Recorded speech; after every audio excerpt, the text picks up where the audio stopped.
Hello बच्चों, आपके channel success point tutorial में आपका बहुत बहुत स्वागत है। तो इस सेशन में आज मैं आपके सामने बस इसलिए आया हूँ, कल आप लोगों का क्लास 10 का मैथ्स का एग्ज़ाम होने वाला है।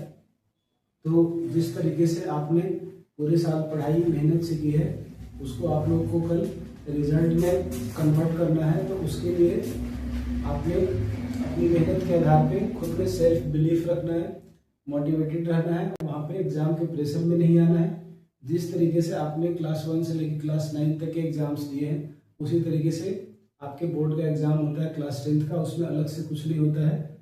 अगर आपने ईमानदारी से मेहनत की है तो आपके मार्क्स भी अच्छे आएंगे। तो उसको देखते हुए मैंने थोड़ा रिसर्च करके और आपके जो बोर्ड के एग्जाम की हिस्ट्री रही है उसके हिसाब से मैंने चैप्टर 5 से और चैप्टर 14 तक के लगभग 40 क्वेश्चंस को देखे हैं। और मेरा पूर्ण विश्वास है, ये पूरा मेरा बिलीफ है कि इसमें से आपको इस 40 क्वेश्चन में से लगभग 20 क्वेश्चन या तो एग्जैक्टली इसी टाइप के रहेंगे या इस पैटर्न के रहेंगे, जिसमें वैल्यूज हो सकता है कि चेंज रहे।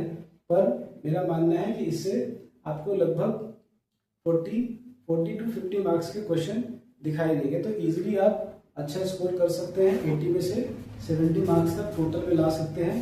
बाकी के जो 4 चैप्टर हैं उसमें बहुत ज़्यादा कोई कॉन्सेप्ट नहीं है, उसमें क्वेश्चन भी कम मार्क्स के आते हैं। तो इस आधार पे आप जो है वो अपने बोर्ड एग्जाम में, मैथ्स के एग्जाम में लगभग 100 में से 90 के आसपास अच्छा स्कोर कर सकते हो। उसको देखते हुए ये कुछ क्वेश्चन है जिसको कि मैंने chapter 5, chapter 6, chapter 7, chapter 8, chapter 9, chapter 10, chapter 11, chapter 12, chapter 13 और चैप्टर 14 में से कुछ क्वेश्चंस को लिया है। बस आपको करना क्या है कि अभी जो टाइम बचा हुआ है थोड़ा सा, उसमें आपको ज़्यादा कुछ न्यू चीज़ नहीं पढ़ना है।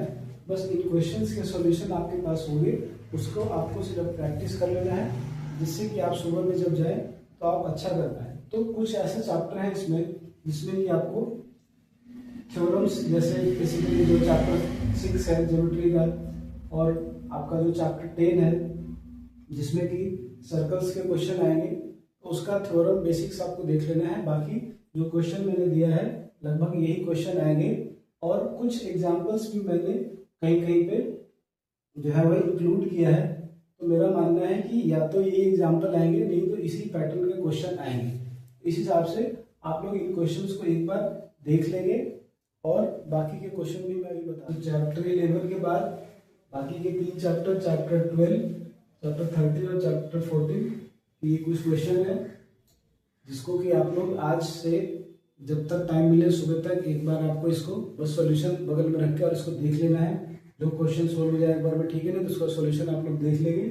और बाकी अगर हम लोग ये टाइम मैनेजमेंट की बात करें तो आपको जो हाईएस्ट मार्क्स का भी क्वेश्चन होगा उस पर ज़्यादा टाइम नहीं देना है। फर्स्ट अटेम्प्ट में अगर आपका सोल्व होता है तो उसको करना है, और नहीं तो आपको दूसरे क्वेश्चन पे जाना है, जिससे कि आपके दिमाग में किसी भी प्रकार का प्रेशर नहीं रहे, पैनिक नहीं रहे।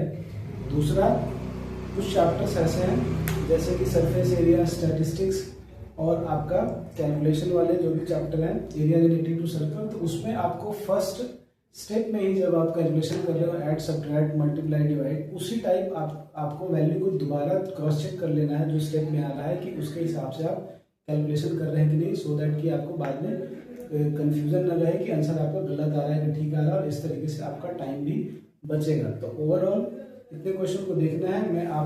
मैं एक्सपेक्ट करता हूँ कि आप लोग ये क्वेश्चन देखेंगे, और मेरा विश्वास है, इस विश्वास के साथ आप भी इस क्वेश्चन को देख के जाएंगे, जिससे कि आपको एग्जाम में ज़्यादा से ज़्यादा क्वेश्चन देखने को मिलेगा। और इस तरीके से मैं आपके जो है वो all the very best wish करता हूँ। इस मैथ्स के एग्जाम के बाद हम लोग दूसरे पेपर में मिलेंगे। सो अभी के लिए thank you so much. Channel को लाइक करें, शेयर करें, सब्सक्राइब करें। धन्यवाद।